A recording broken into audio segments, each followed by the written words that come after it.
It's your boy Max Mogren live for you, beautiful Alpine, Wyoming. Wake up news, November 8th, 2017. We got a special guest here with us today, Seth Lyon. If you missed the show a couple nights ago, we were talking with his wife, Irene, about trauma, stress, healing, the fight, flight, or freeze response that so many people experience, intergenerational trauma.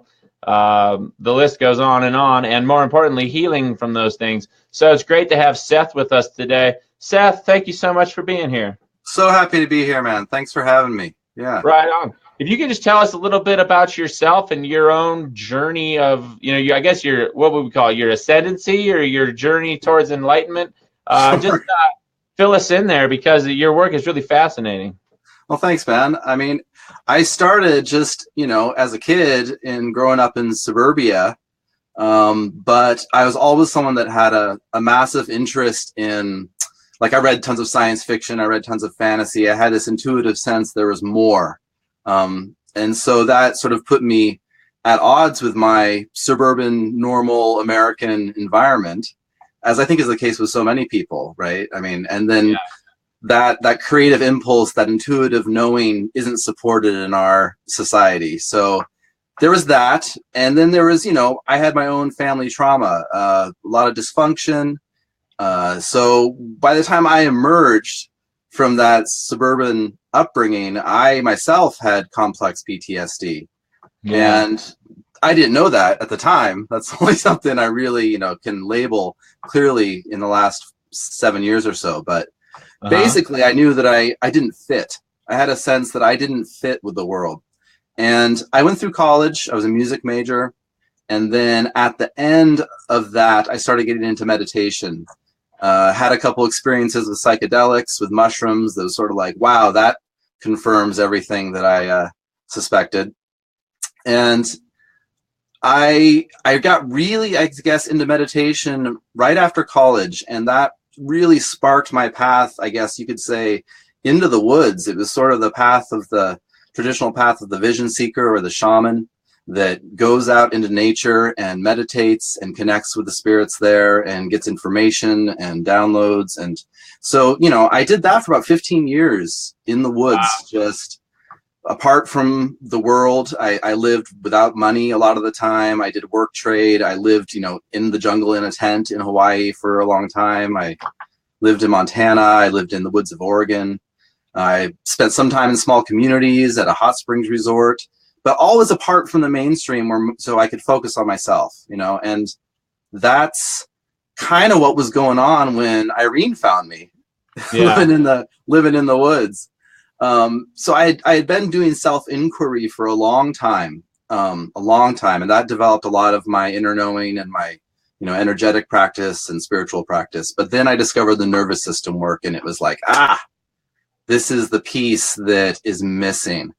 And so that's where I got to how I am now, is meeting Irene, moving to Canada, and discovering somatic experiencing and the nervous system lens and trauma and how to really heal that from the ground up. And, that's kind of where I am now. That's what I'm doing. Nice. Yeah. I mean, everybody's got trauma stored up inside, right? That's, pretty much. We all have it to varying levels. We've experienced it, but if you could find one person on the planet who hasn't had some sort of traumatic experience, I'd be. Yep. I mean, there may be some folks in some isolated tribes, who don't have much contact and their tribal structure is still intact, that they're, just healthy. But even they are now being encroached upon and having traumatic experiences with people who want to develop their land and whatnot. So, yeah, I'd say it's a pretty universal phenomenon, Yeah. And the conversation we had with Irene the other day, who influenced who there? Who was clued into trauma first? Was it you or her? Or did you kind of come to it together? Well, it was her first from the nervous system lens, for sure. But you make an interesting point, because we really brought different things to each other. Yeah. I mean, she had the science and the nervous system and the understanding of the survival energy, and I had all the other stuff, the understandings about, other realms, different levels of reality, energy work, extraterrestrials, all that kind of stuff. And what's really been beautiful to see is that as we've been together, these things have come together. And as I am informed by her, she is informed by me. And there's this beautiful like co-relation that's happening there. Yeah. So, but she definitely had the nervous system piece first. I got that from her. Yeah. Well, I'm glad you two found each other and that we can get both of you on the show here at Wake Up News, sharing your message of healing and hope with people. Like I said, I just read your book. I'm going to bring that up on the screen. If maybe you can just tell us a little bit about that. Sure. So this book is sort of the culmination of everything that I discovered in my time apart from society, in esoterica, in alternate histories, in different ways of understanding creation, how it all began.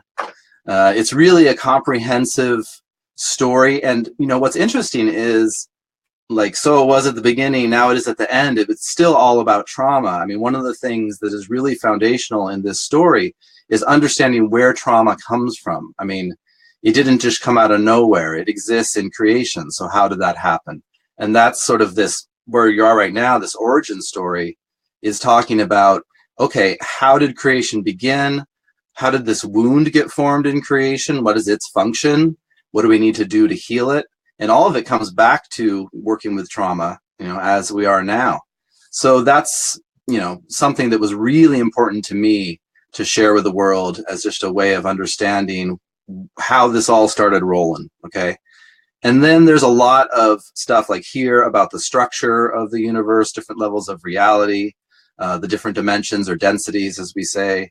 And then the rest of it is basically a history. And it's a history as is relevant to us here, because, if you're talking about something as big as the multiverse, everything, there's infinite stories, right? I mean, you could have so many lenses on history.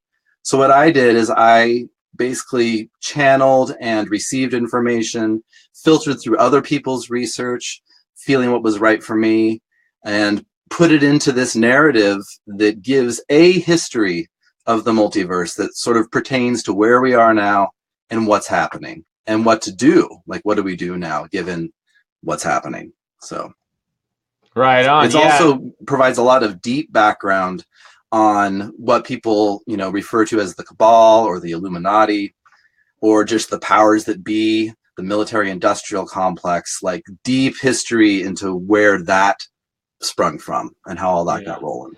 Yeah. I have to admit, a lot of it, I wouldn't say it was necessarily 100% new information for me, but a lot of, the depth you go into with that is definitely deeper than I've looked into it. I'd heard about like the Anunnaki and things like that, but never, and kept an open mind to it, but never really dove deep into it. And I really enjoy the way you wrote that book, and that it's not, right here under my, what do I got here? You're probably familiar with this book, Fingerprints of the Gods. Sure, yeah. By Graham Hancock. This thing is like a tome, and it doesn't really read very smooth. It's not really user-friendly. It's kind of like diving into the Bible. But your book, it's 300 pages long, but it's not a bear to read through, and you use modern language, modern lingo, and fascinating book. So thanks for writing it. And thanks for sharing it with everybody here. Again, I'm no expert on it, but your methods for coming up with this history, and I like how the way you start this off, the way you start the book off, you basically say, this is just one history, and the universe is a very complicated place, or the multiverse, where there are infinite stories that can be told. So you say, maybe the story's not true for you, but from my experience, it's true for me. And exactly. I like that. Exactly. And I think that's so important. I think anytime somebody says, I have the truth, that's immediately you run fucking in the opposite direction as fast as possible, because anyone who says that is missing the fact that there's so much complexity. There's so many lenses on the truth. So yeah, for me, it was just, this is what I experience as true. This is what I remember. And you may resonate with it and you may not. Some parts may land, some parts may not. And, I think that's important. And it's also really true what you say, in that, you know, putting this information in relatable language to me was the whole, sort of the whole point, because so much that you read about this stuff is so brutally dense. Like, you know, it's, you know, there's books where, like, you know, you can't just say Doug, you know, you have to say the mind body spirit complex known as Doug, right? So it's it gets really intense and heavy, and I just wanted to make it as simple as possible, you know. Well, that's why this book, you know, I haven't read this whole book. I've read bits and pieces of it, but I use it to keep my monitor jacked up over here because it's a great placeholder, and you know, it can come in handy at times, but for the most part, I'm not digging into, you know, I don't know, between all the things going on in the world today, I got plenty on my plate that's real fascinating, and you know, it's interesting, but you know, some of the points you bring up in the book are true. It's like the stories. You know, a lot of people's knowledge about the ancient Egyptians, for example, they only know about that based on what they've read in the Bible or the stories they've had related to them from the Bible. And, you know, a lot of that stuff doesn't really stand up to scrutiny. For example, like how would a bunch of slaves in loincloths using felled trees as rollers and these huge ramps constructed out of sand or, you know, constructed out of other rocks move stones that we're still not able to move today with modern technology? You can get the most powerful machine on the planet. Oh yeah, much less place them so mathematically precisely that we couldn't duplicate it now. No, it's like, no, the pyramids are a fascinating topic, and you know, there's a reason that no one can explain how they were built, because they weren't built in this world. I mean, not in the way that people are trying to find, right? Like they were built a different way. And I don't know if you want to go into that, but well, I mean, it's a, you know, anybody's more interested, read the book. But basically, Seth's take on the pyramids and a lot of history is, I don't want to say it's way out there, but it definitely takes into account, you know, other levels of reality. That's right. Like, who wrote the Lion, the Witch, and the Wardrobe and the Wrinkle in Time? Oh yeah, well, there's C.S. Lewis and Madeleine L'Engle, and both of those guys were very tapped into this idea of different levels of density and stuff. Because they describe the fourth dimension as time. Is that right, or is that inaccurate? It's a little simplistic, or just a different lens maybe than I have. That is one way of looking at it. And again, these things can get so complex because of different language, right? Yeah. So that is, from where we are, there is this other thing called time, but in the what I would say the fourth density, time and space are not separate. So the idea of linear time and a past and a future kind of disappears because it's all of a piece, and you can go kind of anywhere, right? So. And it's hard for people to, you know, that you talk about the different densities. It goes all the way up to 7, right? 7, yeah. Indigo, it goes red. What are the color coordinations there? So it's the same as our rainbow or our chakra system from the Eastern. So, you know, where we are is the 3rd, that's yellow. But yeah, the first density is red, the second is orange, 3rd is yellow, 4th is green, 5th is blue, the 6th is indigo, and the 7th is violet. Right on. Yeah. And it's hard to even, you know, here we are in the 3rd density. It's hard to even discuss these things kind of, because it's like, you know, you can use analogies, you can use stories, metaphors, but you know, you don't really understand it until you've seen it, right? For sure, you know, and that really is what I guess unlocked this for me in a big way as more than theory. During one of my meditations once, when I was in a 10-day silent meditation, on the last day, I had this experience of an eyes open meditation where just like someone would experience on mushrooms, I just experienced the reality in front of my eyes start to move and merge and become patterns. And I mean, I was totally sober. I just spent 10 intense days of silent meditation. And I was like, okay, there's that veil. There's that curtain being pulled back. And okay, so I experienced it. And that is different than just reading about it, you know? Yeah, absolutely. I'm sure we could talk for hours about your 15-year journey out to the wilderness and all the time you spent diving deep into yourself and all of your experience. But can you tell us, getting it back to the present and your work with trauma and healing, tell us a bit more about somatic experiencing, if you would, because I don't know much about it. Sure. Yeah. So somatic experiencing is a way of helping the body return to homeostasis, to return to equilibrium, to let out the survival energy is what we call it, the fight, flight, freeze energies. The guy who invented this or discovered it, I would say, Peter Levine, he started by asking the question, how come animals in the wild don't become traumatized? And they are, daily faced with these really overwhelming, potentially, events. I mean, being chased, someone's trying to eat you, it's stuff that we would have a very negative response to. And yet, on a daily basis, these animals have these really intense events and they don't become traumatized. They aren't walking around paranoid, right? They go on with their day. And it's because they have this natural ability to release the survival energy. And we have that too, but we also have a higher brain. We have a neocortex, and that gets in the way of this natural process because of various social inhibitions and just lack of understanding, lack of knowledge. I mean, we're truly, as a society, ignorant in how to be mammals.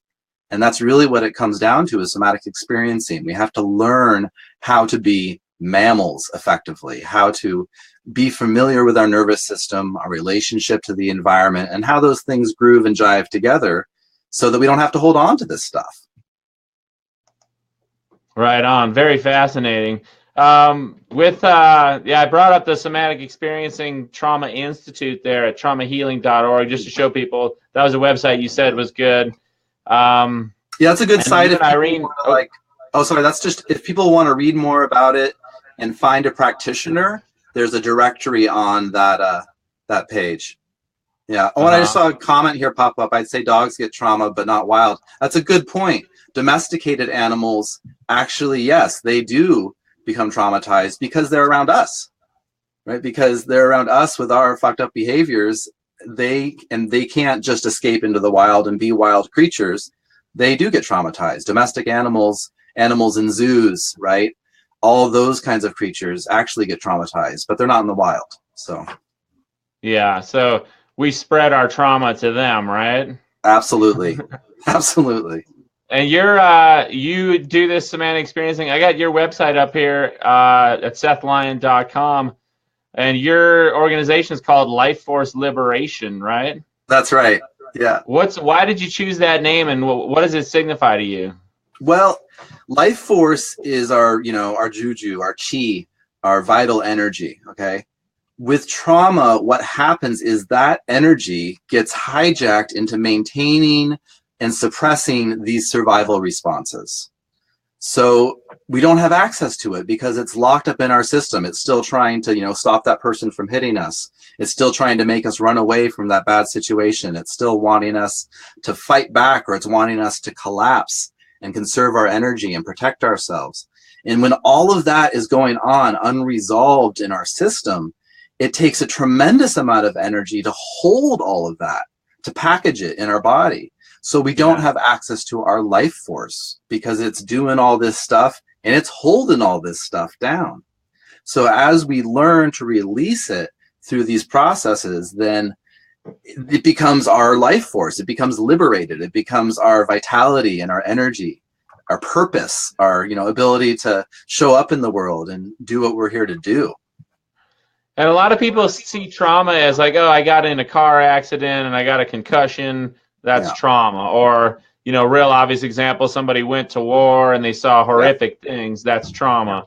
But really, trauma can be, I don't know, is it traumatic, like just to be continuously stuck in a system where you must perpetually work like a slave from the age of 16 until 66 just to exist? Well, yeah, and that, that brings up what, Gabor Mate, he's a really great guy, an MD who understands a lot of this stuff, and he calls it the toxic norm. And Yeah. that's the flat out truth. Just if you raise up a kid in our society just adhering to the norm, they're going to be traumatized because the norm is toxic. This, not just the work schedule, but the emotional repression and the need to, children are seen and not heard, right? The need to keep a stiff upper lip if you're a guy, like all these things that we get taught and socialized. It's toxic. It messes us up, Did you And see another the guy JP Sears put out a video recently called "How to Be a Man"? And he's got a 6-pack of beer and he's got like an old handsaw and he's like, "Oh, hey, I'm just working on my car," And he's he's gonna get into the engine here, and he goes through all the stuff. He's like, continuously flex your muscles and walk with your lats jacked out, but don't let anybody know you're flexing. And show your only emotions are domination and sexual predation. Just some total nonsense. Because I like his work because he keeps a sense of humor. Totally. Some say sarcasm is like an immature form of communication, but he's got it down to an art. Oh, he's got it to science, man. He wields that like a blade. Yeah, he's pretty great. So you touched briefly on the 3 responses people, with the survival energy, if you're continually stuck in a fight, flight, or freeze response, everybody's familiar with the fight or flight, but can you elucidate the freeze response for us a little bit? You bet. And so it's a hierarchy in terms of response. So that's the first way to look at it. Something comes at you and it's potentially overwhelming, because of our society, it can be really complex. It might be a deadline, right? Or it might be, it might not be obvious, but let's use an obvious example. Okay. Like you're a kid and your dad is much bigger than you and he's coming at you and he's going to spank you or something. That gets the survival energy going. So here is a bigger creature coming to attack a smaller creature. So now I need to fight or I need to run away. That's fight or flight, okay? But as a kid, you really can't. You can't fight. You're too small. You can't run away because you're dependent on your care providers. I mean, some people do run away, and that's a different story. But when you're young, you really can't. I mean, not successful, right? Yeah, when you're a 5-year-old kid. Totally, or an infant, right? I mean, a lot of trauma happens when we're even in utero. That's the toxicity of our mother's stress response.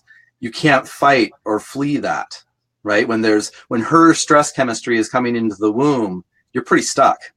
So even that early, the system can learn, okay, I can't fight, I can't flee. When that happens, there's only one physiological option left, which is freeze. And this is what animals do. Like if you see a lion chasing an impala and the impala's running, it's got its flight response on, but it's not fast enough. The lion gets it, it's about to eat it. That impala's system will go into freeze. And the function of that is to numb it out so it doesn't have to suffer so much, right?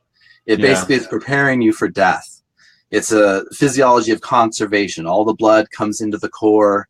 We numb out, we dissociate, we check out, okay? We get lethargic.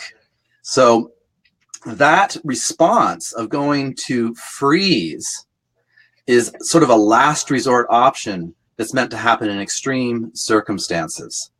And it happens a lot in our society just because of how things are, and there's no education or understanding that any of this is happening, right? So all of that stuff gets stuck in the system and it becomes sort of a default. When we learn it really early through adversity, our system learns to default to fight or flight, or if that's been persistently unsuccessful, it defaults to freeze automatically. Stress comes up, and what do? We freeze, we dissociate, we check out, we can't speak our truth. That's the habituated freeze response. Yeah, so maybe like a freeze response a lot of people might fall back on is just like zoning out in front of the TV, right? Totally. That's like a very low grade version of like, and there's nothing wrong with that, right? I mean, and you can have healthy dissociation. Like there's nothing wrong after a stressful day want to check out and let your mind just float while you zone out with some TV. Yeah. And it can be part of what we would call a management strategy, right? And those are the things we do to keep these intense survival energies packaged, right? Mm-hmm. So like for me, if I can just use myself as an example. Please do. Okay, so the reason I lived in the woods for so long is partly because I didn't belong and I was a meditator and the spiritual seeker and all this stuff. But beyond that is because I was traumatized and I couldn't handle the world. I couldn't handle the stimulation. I needed to return to my safe little hut every night in the woods that was quiet with no motors and no traffic and nothing, to have the hot spring to soak into and then to zone out and watch a movie. Like I had my routine to keep my stuff manageable. Yeah. And that's, it worked for me, worked for a long time, but it didn't actually resolve anything until I started doing the nervous system work. And then I didn't need to do that. Yeah, I've had similar experience where, for me, by the time I was done with college, I had completely lost all hope or faith in humanity, from studying, philosophy, where they told us we were all biologically predetermined to do what we do. And the free will doesn't, just it's amazing what they just passed off as being solid scientific truth on us. And right. I was a good student, so I took a lot of it in. And, same sort of situation where I kind of ran off to the woods and, lots of skiing, disappeared on a sailboat for a couple of years trying to get lost. But at the same time, I still had this need for a sense of community. So I ended up being a bartender. Then I had these extremes where I'd go try to kill myself in the mountains, basically, and scare the utter crap out of myself.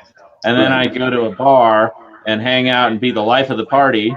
And then, then you throw drugs and sex into the mix, and wow, you got yourself a heck of a cocktail of coping mechanisms, right? Totally.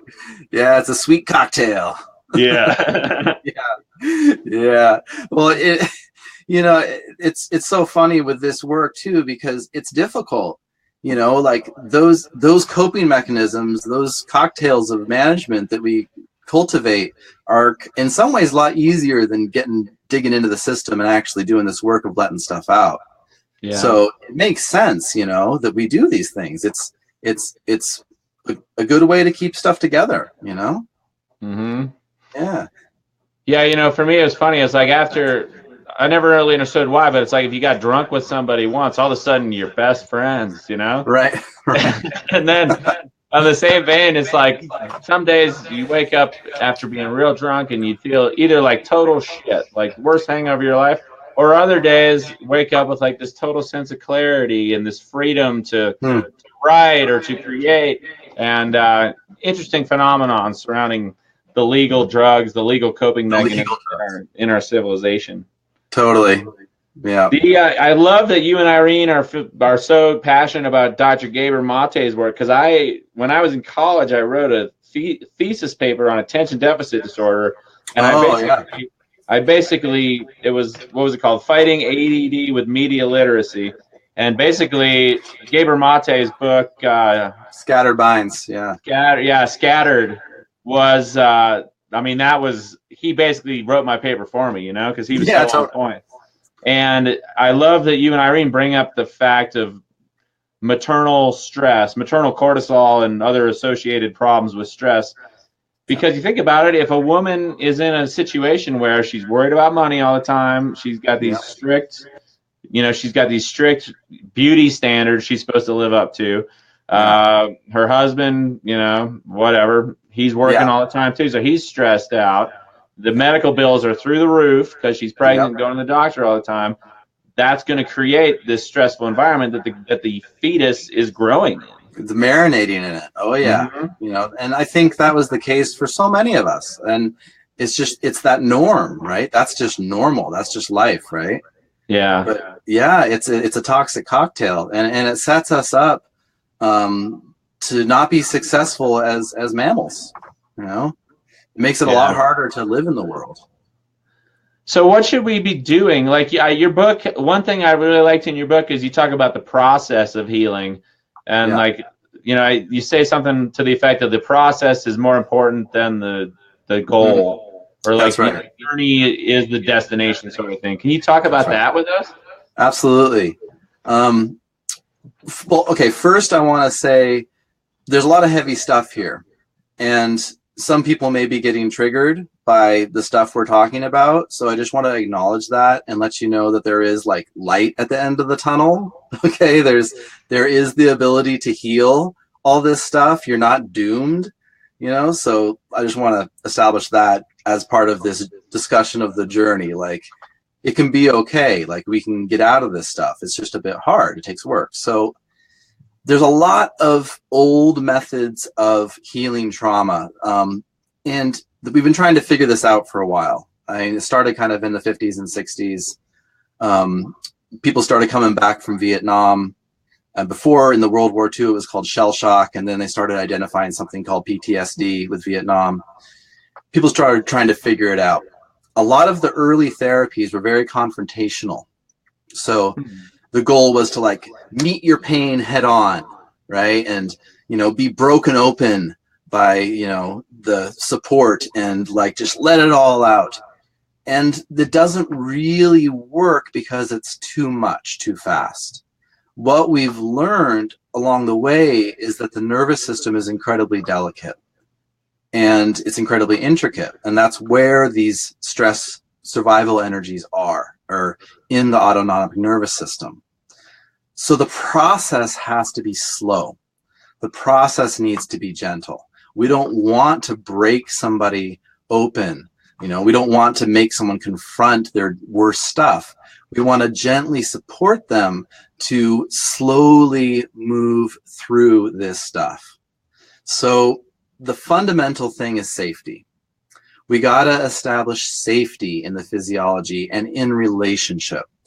So one thing that's very helpful for some people is to work with a therapist like Irene or I or many other people out there doing this work so they can get a safe relationship. That's, where the wounds for a lot of us happened, was in relationship. So we need a safe relationship. It's also possible to develop that relationship with yourself to a certain degree. Through the processes of meditation, you can develop an inner witness that is able to like watch and hold space and provide safety.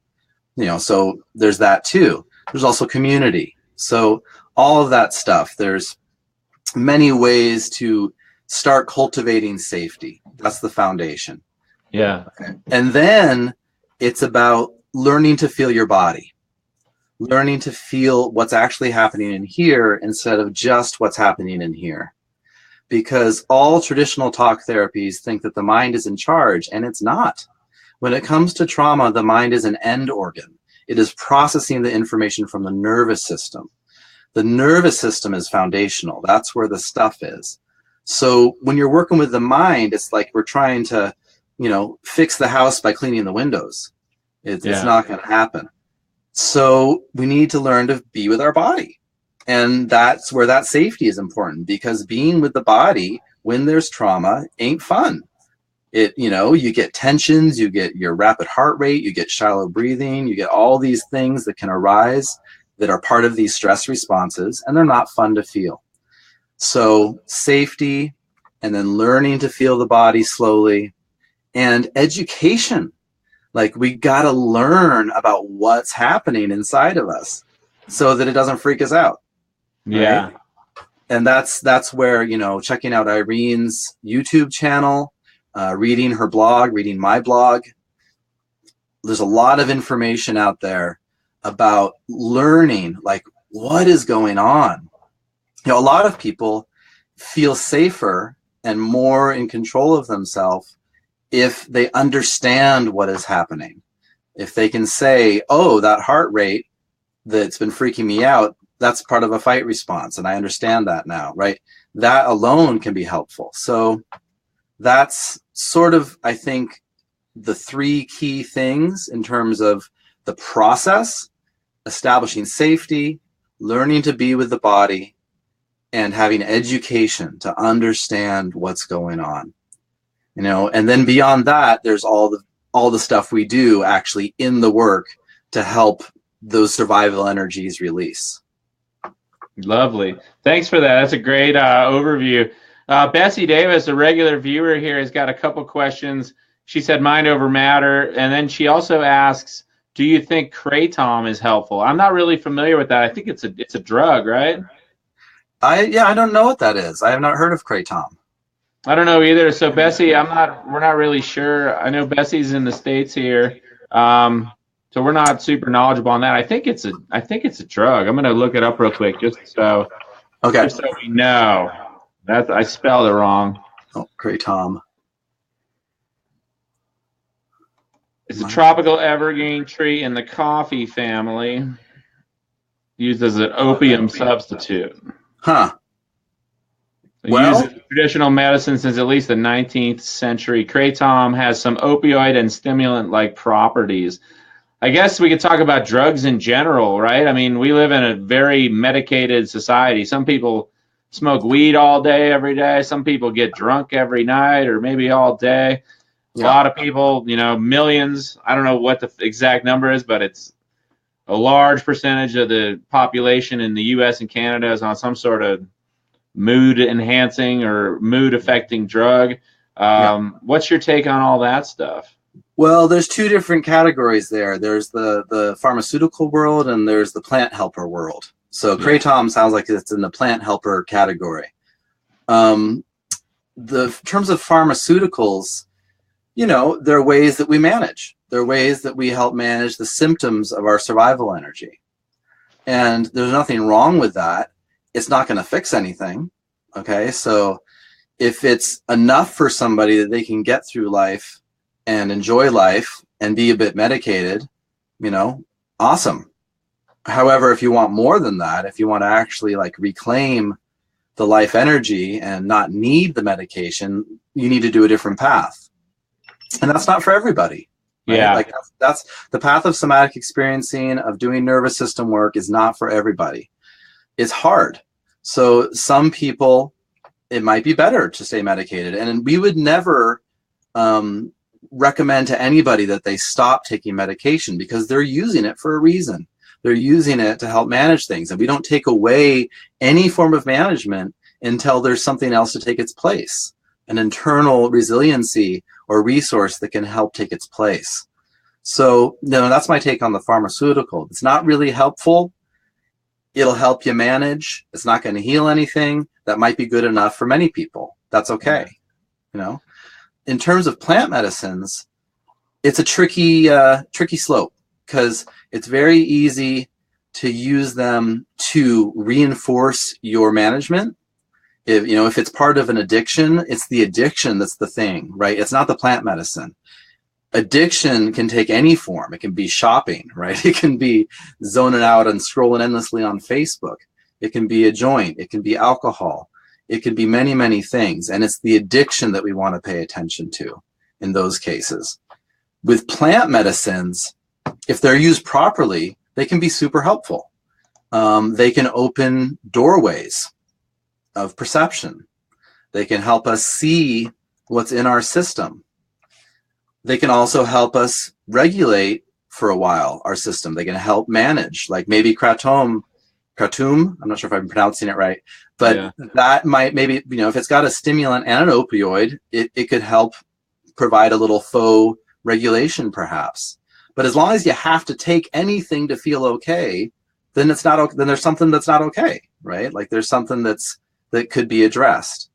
So, I think ideally when we're using plant medicines, we use them to show ourselves stuff and to discover the inner world. And then we have to take that and do the sober work. Yeah. Yeah. It's, anybody can find a brief glimpse of enlightenment by, through LSD or hallucinogenic mushrooms.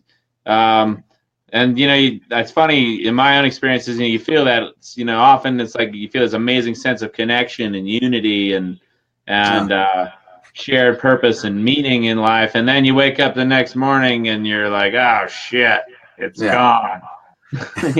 Oops. Like how great would it be? Oh, I just Oh, go sorry. I just ahead. saw Betsy's comment come across the screen there. She's talking about using it to help deal with PTSD, panic attacks, etc. So yeah, that's in terms. That's what I'm saying. And that's in the camp of management. Like if it helps you manage, if it helps soothe things, awesome. If it's not hurting you, then great. Just know that there is a way to move through life without having to manage it. Right. And that means actually getting into the system and letting the energy that's causing the panic, that's causing the PTSD to be released. So I hope that makes sense. Yeah. Like there's nothing wrong with it. That's good if it helps. And that might be enough, but it's not going to actually resolve what's happening. Irene had a good analogy of like the glass of water or the glass of stress, right? Yeah. And some people, their glass is pretty low, so they can handle a big shock, and it's not going to overflow. They're not going to shut down into a freeze response because of a car accident. That's Whereas right. somebody else might have this high level of tension all the time, and then when they're in that car accident, then sends them to the moon, so to speak. Oh yeah, totally. Yeah, and that really comes back to our early experiences, our early wiring, how we were set up to deal with stress. I mean, Irene was lucky in that she had really good attuned parents that gave her a solid foundation. So she's got tremendous capacity. And this also comes back to a fundamental misunderstanding about trauma in that we think it's an event. Like you were saying, oh, someone's in a war or in a car accident. Yeah. It's not the event.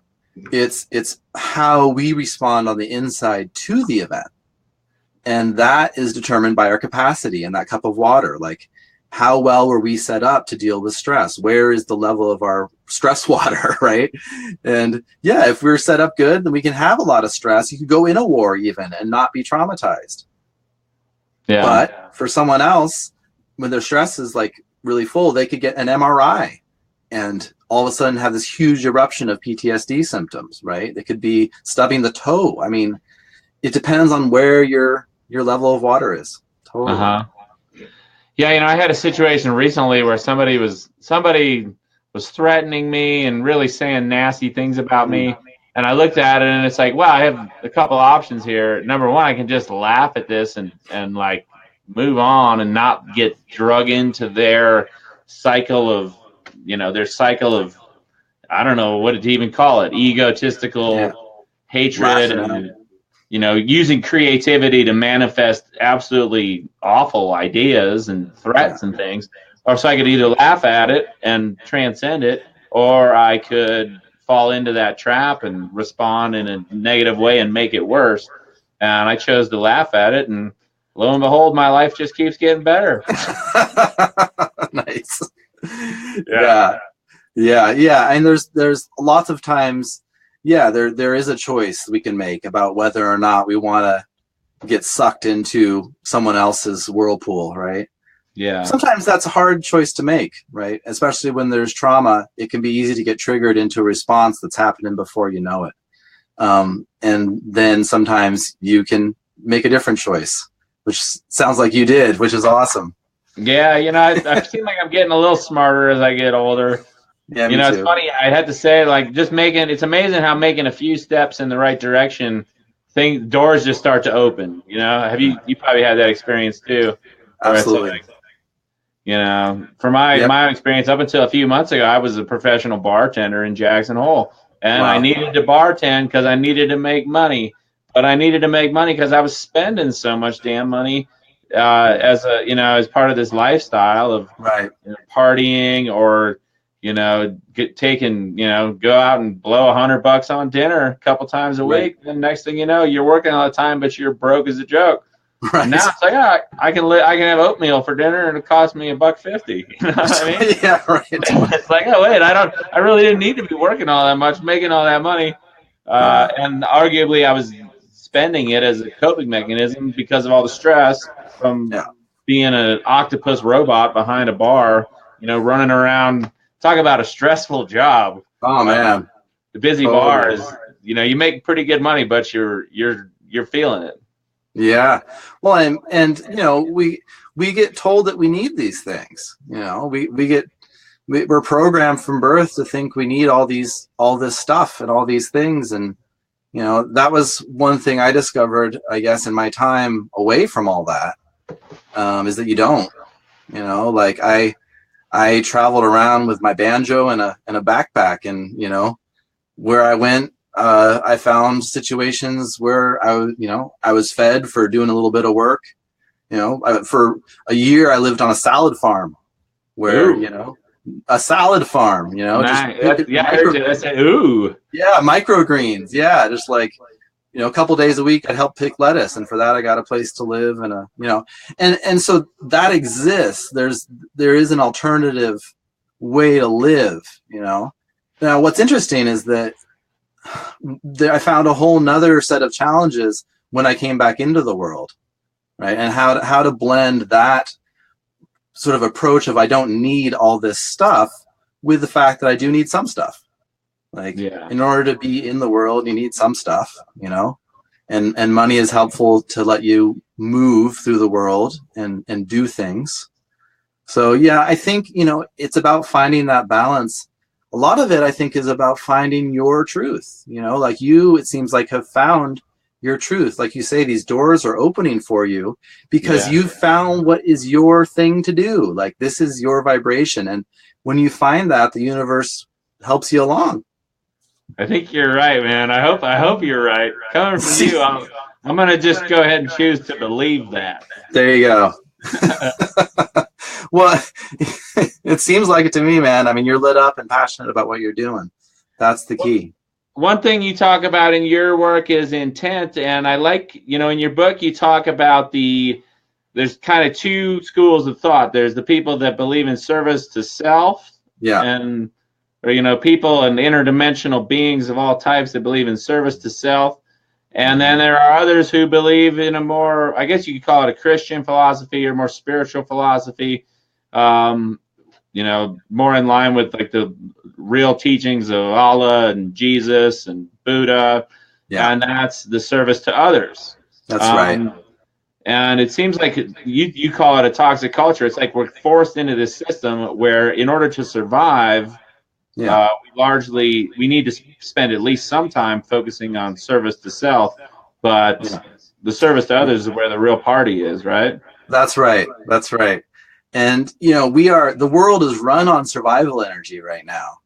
And that's, you know, that exists at all levels, biological, cultural, the way the industry works. It's run on the need to keep this survival energy going. And yeah, it's really apparently tough. That doesn't support this idea of service to others very well, I guess I would say, right? But you know, this, where we are now, living in the third dimension on Earth, this is the level of reality where kind of we choose.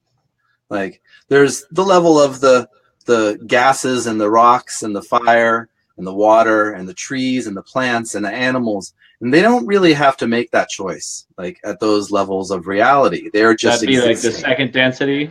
Yeah, the first and second densities, which is sort of the first density is the core elements of fire, wind, earth, water, and then second we got animals, plants, you know, all that stuff. We are humans at the third, where we're presented with this choice. Are we going to fundamentally try to serve others in our work, in our life, in our vibe, right? Or are we going to fundamentally focus on ourselves? And it's not black or white. It's not like, you know, if you choose a service to others path, you're still allowed to take care of yourself. I mean, you can't realistically serve anybody else unless you're okay, right? Yeah. So it's not about being self-effacing and giving everything away and being this just, you know, humble monk on the side of the road with your begging bowl, or just someone who's just constantly giving to everyone they can. That'll make you sick. So I think that's important to know, is that, you know, it's about your intent. It's about, like, what do you want? Like, do you want to help others? Do you want to serve your fellow humans in your vibration and how you relate and say hello and all that stuff, you know? Or do you want to be concerned with just this and just yourself and what's going on there. You know? Yeah. And one thing you mentioned in your book that you just reminded me of is that the healing the trauma within ourselves is so important. And it's like, that's right. You can take care of yourself with the intention of, you can heal yourself with the intent of healing the whole planet. Because if you make yourself a better person, then being friendly and giving to everybody you encounter doesn't feel like work anymore. That's right. Doesn't take any effort to not react in a violent way or in an abusive way when somebody's mean to you, when you're just whatever, I'm sorry, I feel bad for you that you're so bummed out about this, because it really doesn't seem like a big deal. And what is it, that's something I think a lot of people need to be more aware of. Like, can you tell us about that? It's towards the end of your book, and I thought that was a really powerful section. Well, that's why I begin and end the book with trauma and healing it, because that is, fundamentally the book ends. Like, that's in terms of what needs to happen. That's where we are, because as long as there's trauma in the system and our physiology is running the show, the biology, the survival biology is running the show, it's very hard to even make that choice, because you're spending all your time with your pain and how to manage it and keep it compartmentalized and be okay relatively, So that, I think, is what needs to happen before anything else. Even before, it can happen in alignment with spiritual inquiry and with energy work. But even those things can become dangerous because they can bypass the trauma in the system. And that's I didn't realize it at the time, but I was doing that in my intense meditative practice. I got so good at it, I was able to basically just bypass everything that was going on in my system and just sort of be in this, what we call spiritual bypass place, which isn't really helpful either.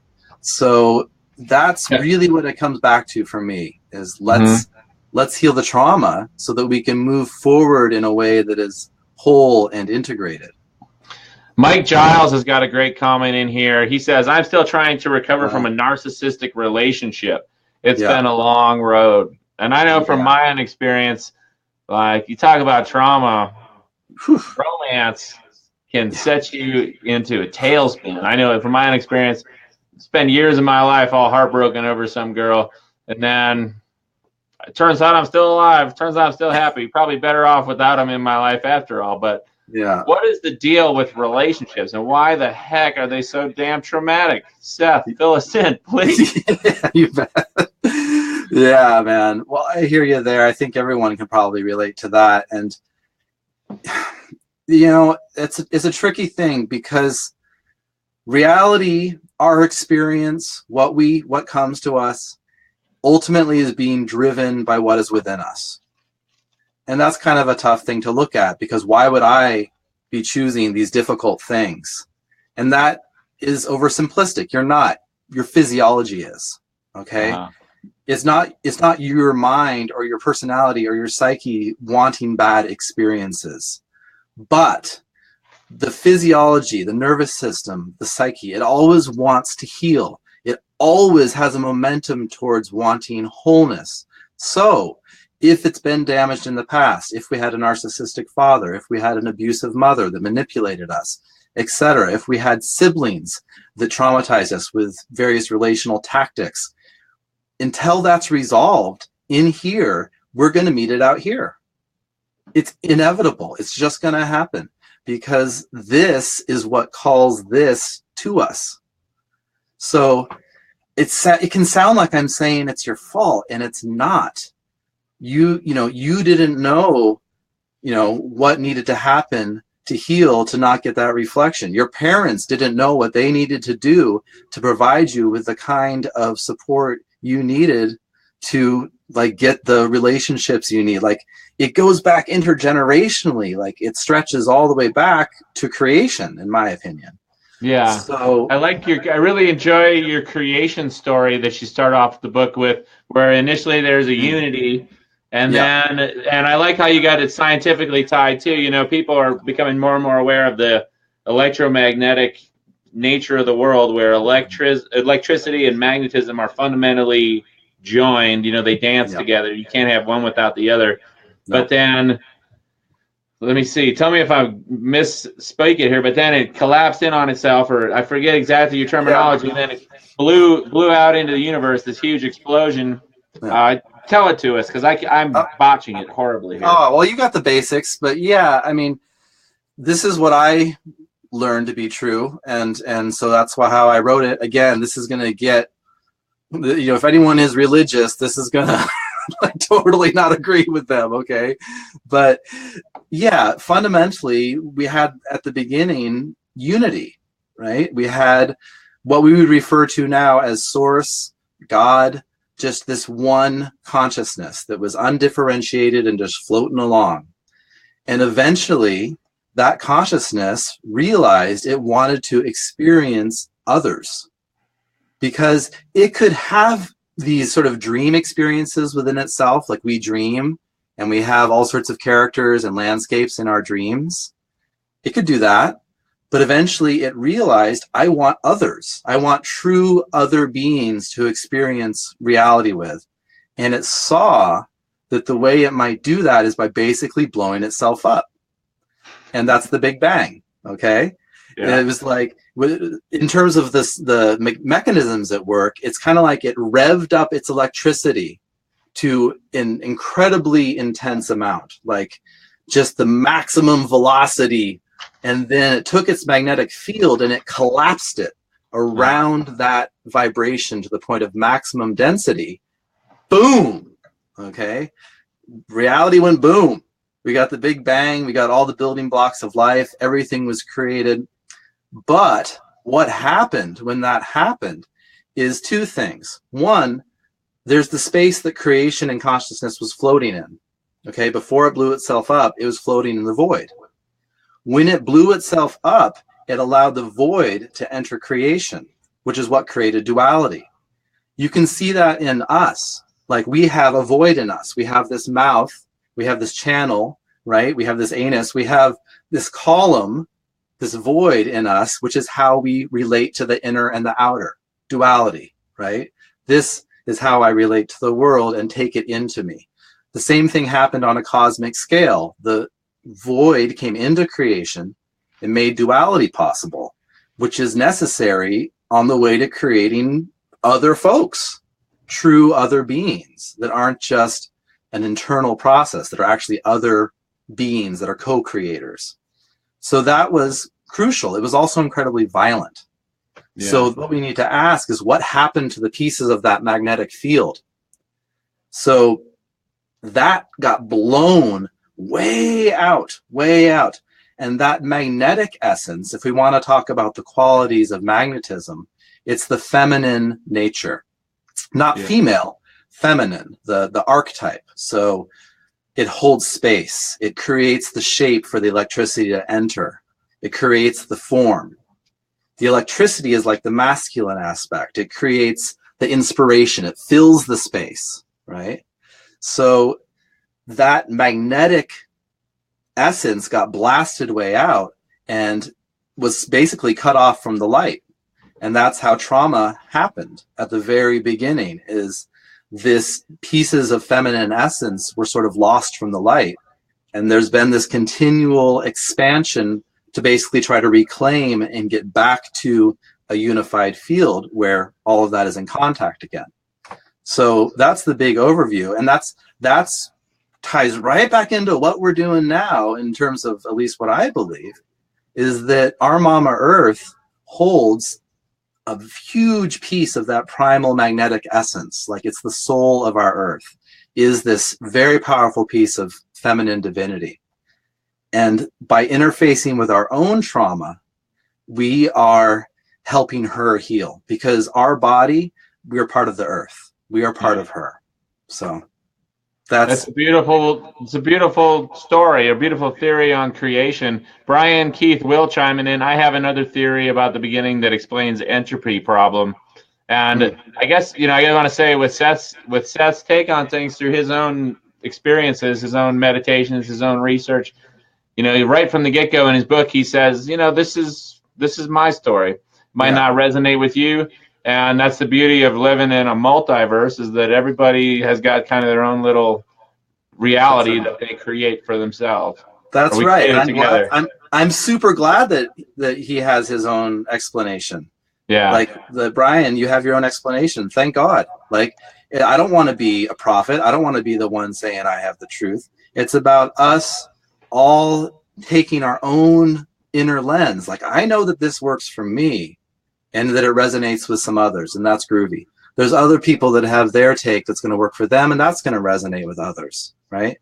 I think ultimately we all need to find our own truth, our own lens that makes sense for us. And we get informed and helped by other people. Yeah. Well, it's back to relationships and healing. Stacy Roll's got a good question there for us. She asks, does the damaging party have to be a part of healing, or can we heal ourselves? Good question. Good question. So in relationship, when one person turns their attention to healing, there's one of three things that'll happen. The other party, that is the one that's staying dysfunctional or that's the cause of the suffering, they can get on board, and it can be this beautiful thing where each person is working together, reflecting off of each other, and healing together. That is so great when that happens, okay? Doesn't always happen. Another thing that happens is the person who wants to heal, they move forward because they have a strong will and determination to heal. The other person can't hang, and they split up. That's what happens, okay? And lots of times, if you're in a relationship and you want to heal and you want to fundamentally change dynamics and you want to work on the relationship, and the other person has zero interest, it ain't going to work. You're going to have to leave. We see this happen all the time with clients that we work with. Their relationships end. Their friendships change, right? I mean, everything changes as you change who you are. So those are the two things. The third thing that can happen, which is the most unfortunate, which we also see, is that the person who wants to heal decides that the relationship and the dysfunction and their connection with the abusive partner is more important than their desire to heal. And they just stay together in the dysfunction and nothing changes. So those are kind of the three options when it comes to relationships and healing. You move together and you join together and you go forward together, or you split apart and one of you goes forward and the other stays stuck, or you both stay stuck. Yep, sounds about right. Sounds about right. Or you just have this permanent painful heartache and it just never goes away. Totally. Yeah. Well, and God, that's the case so much, you know. We see a lot of that.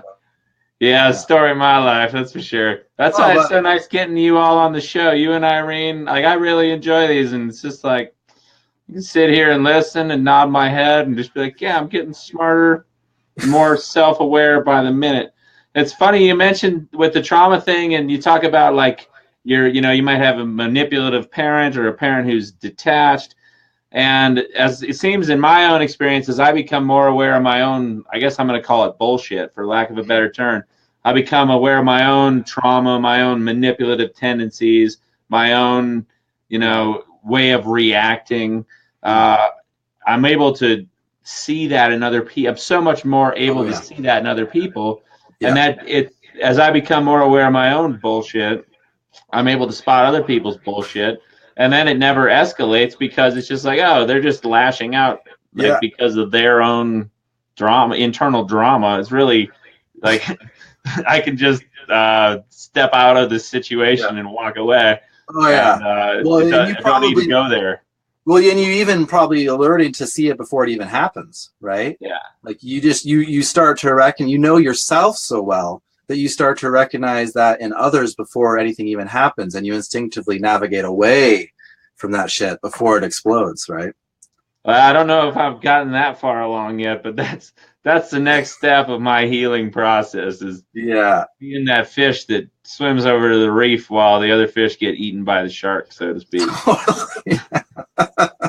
Get over to that nice looking coral over there. That's where the party is.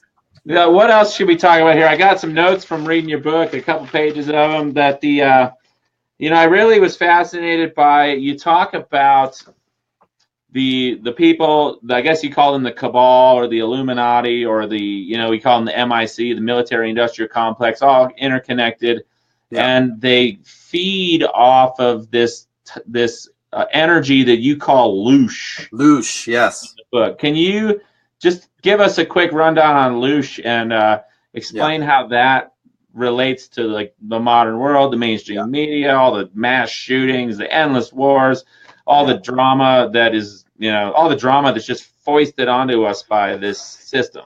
Yeah. Well, the roots of this are really deep. Okay. It goes back way before our current civilization. There's been many different civilizations on this planet. There's been really good ones. And there's been really bad ones and really dark times. And we're in a dark time now that we're emerging from. For the last couple thousand years and for times before that, the earth has been essentially what we would call a loosh farm. Okay.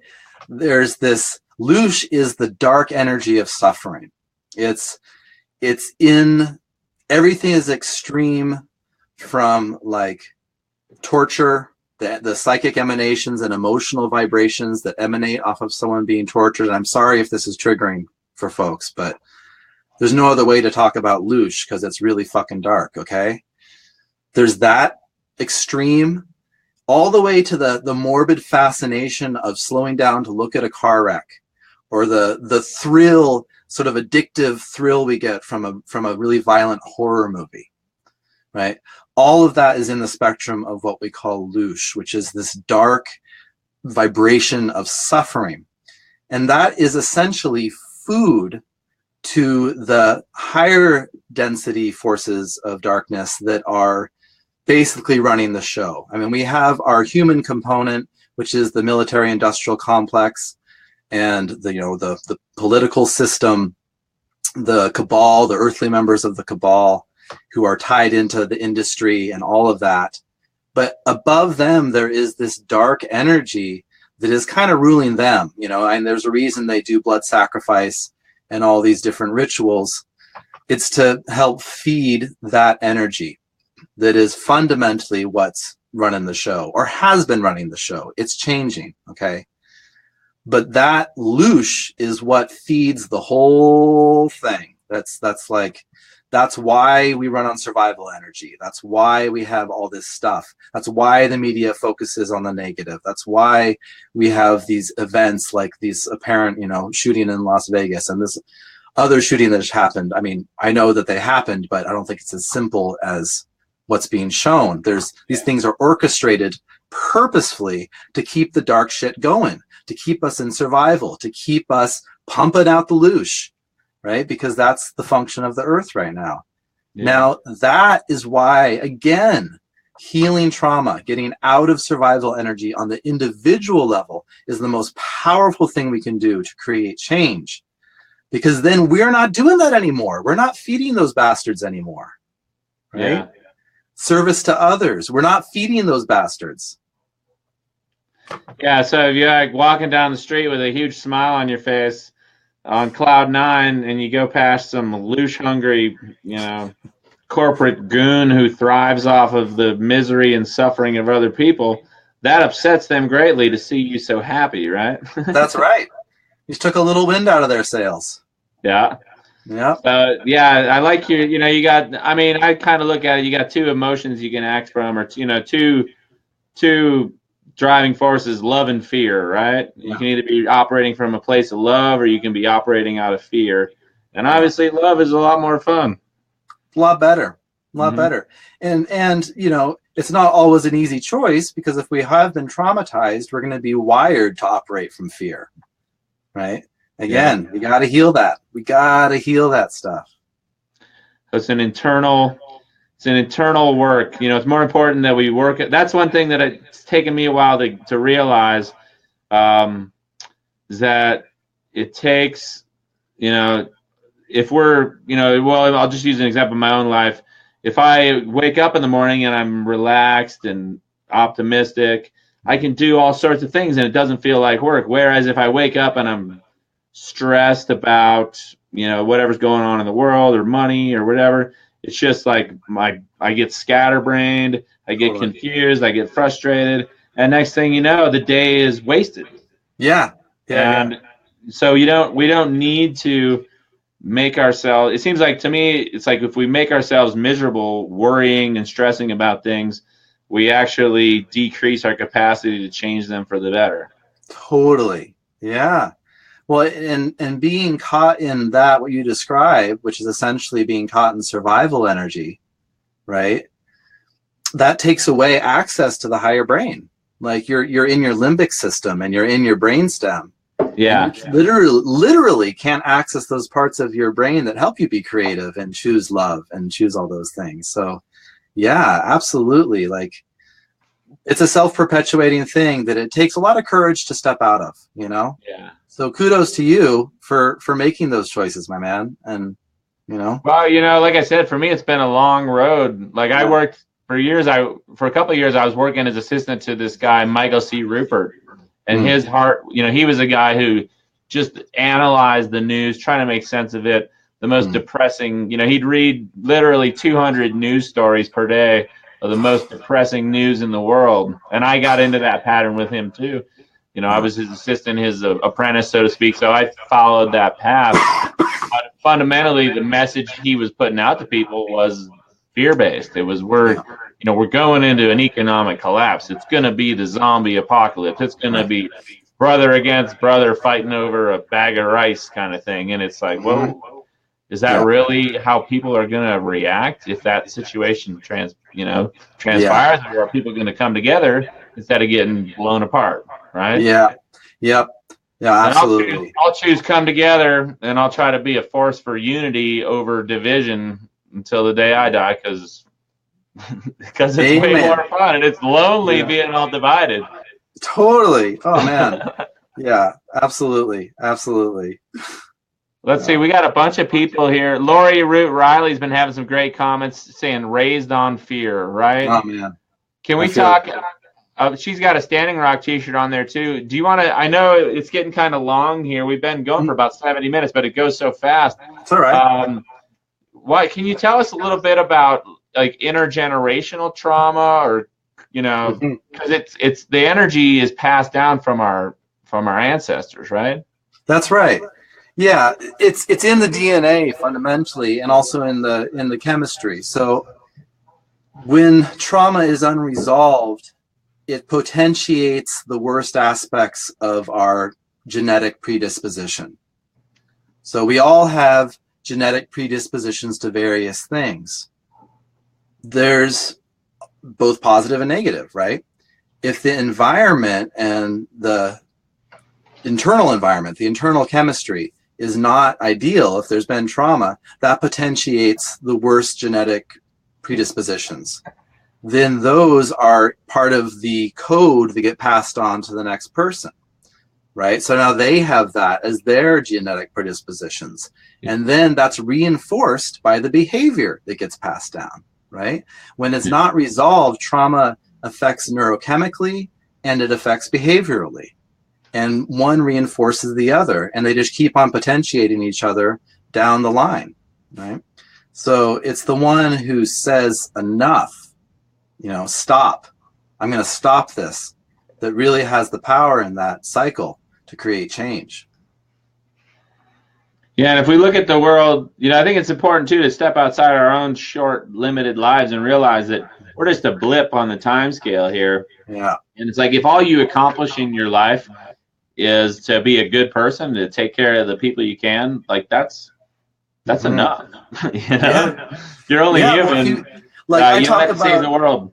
Yeah. No, I talk about that a bit in the book, and I say, you know, choosing service to others doesn't mean you have to become a martyr or start a charity, right? It can be as simple as taking a moment at the checkout line when the cashier says, "How you doing today?" You know, instead of saying, "Fine," you know, "Oh, I'm okay. How are you doing?" You know, how are you doing? Engaging just in a brief moment of empathy and connection makes a huge difference for someone's life, even if it's a minute. Like we can be of service and embrace love in our actions in so many little ways, right? It doesn't have to be a big grand gesture. Yeah.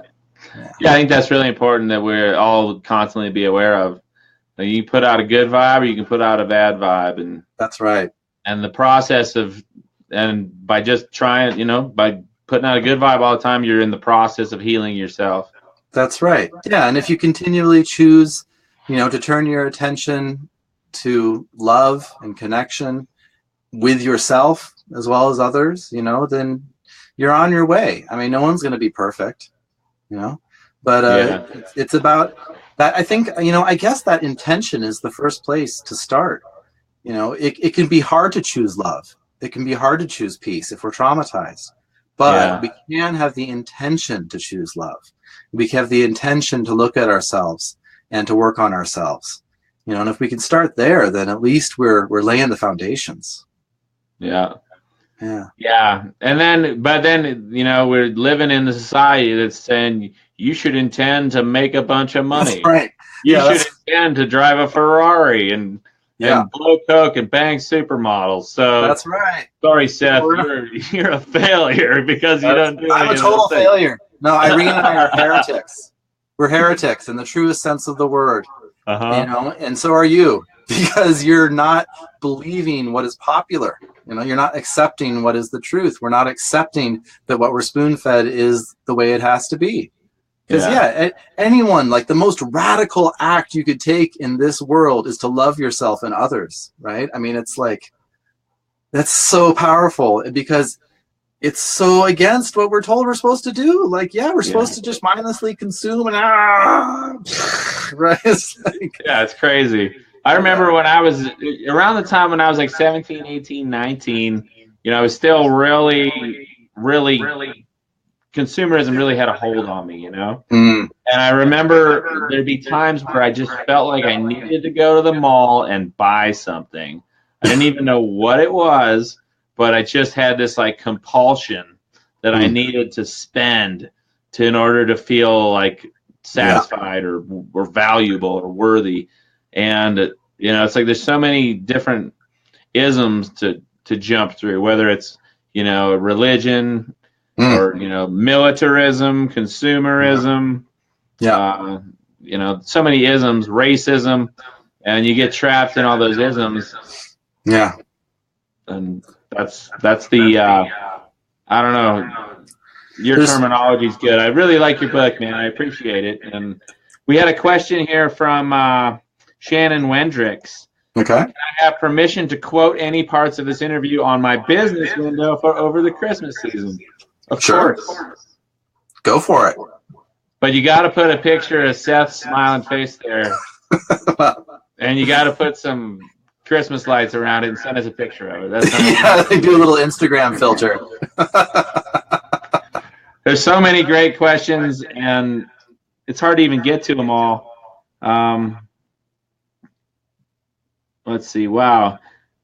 It's hard. It's funny. It's the whole live stream thing, just on the topic of this. It's a wild format, isn't it? Where it's like, you're having a conversation, you're on camera, you're listening to the other person, you're also reading the comments. Yeah, it's pretty intense. There's it's like an involved thing. I think, it's funny, in my life as a bartender prepared me for this career path, because bartending, it's like you're having a conversation, you're adding up how much the drinks cost in your mind, you're using the computer, you're washing dishes, you're making drinks, somebody's getting out of line, you got to jump the bar and throw them out into the street, call the cops, and then that's right.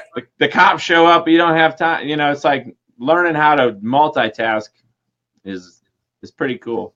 Yep. Yeah, I guess my 20 years working occasionally as a chef in the restaurant industry might have helped me for that as well.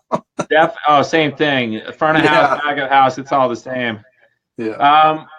I should probably get going. All right. I love having you on the show here, but I want to get outside and have some fun, enjoy the day, and I hope everybody else does too. Seth, do you have any closing comments? And thank you. Oh, man. Thank you. I'm so happy to be here. One thing that I didn't say, which I think is important, is that if you read my book, or if you're interested in these realities or these alternate versions of history or these hidden truths, That's great. And don't let yourself get sucked into the kind of situation like Max, your boss, was in. It can become, you can get so obsessed about finding the truth that it just becomes another source of suffering. Okay. Yes. So that's why I think that these truths are very important. But for me, I don't spend a lot of time thinking about it. Like, I needed to write that book to sum up everything I had learned in 20 years of self-inquiry. Okay. And I'm kind of done with it. Like, now I'm just interested in being me and serving others and doing the trauma work and just being Seth. Okay. So I think it's a fine line that we need to watch when we get into the conspiracy material and all that stuff. Don't let yourself get sucked into it being another negative thing. Like, check it out, see how it feels to you, like, be informed, but also, eat a sandwich, go skiing, like, and have a beer. Like, it doesn't have to be this life mission that now we're obsessed and we become, conspiracy nut guy. So yeah, I think that's an important thing that I'd like to put out there. If someone does want to read my book, also live a life. Yeah, check out his book at multiversehistory.com, SethLyon.com for his Lifeforce Liberation.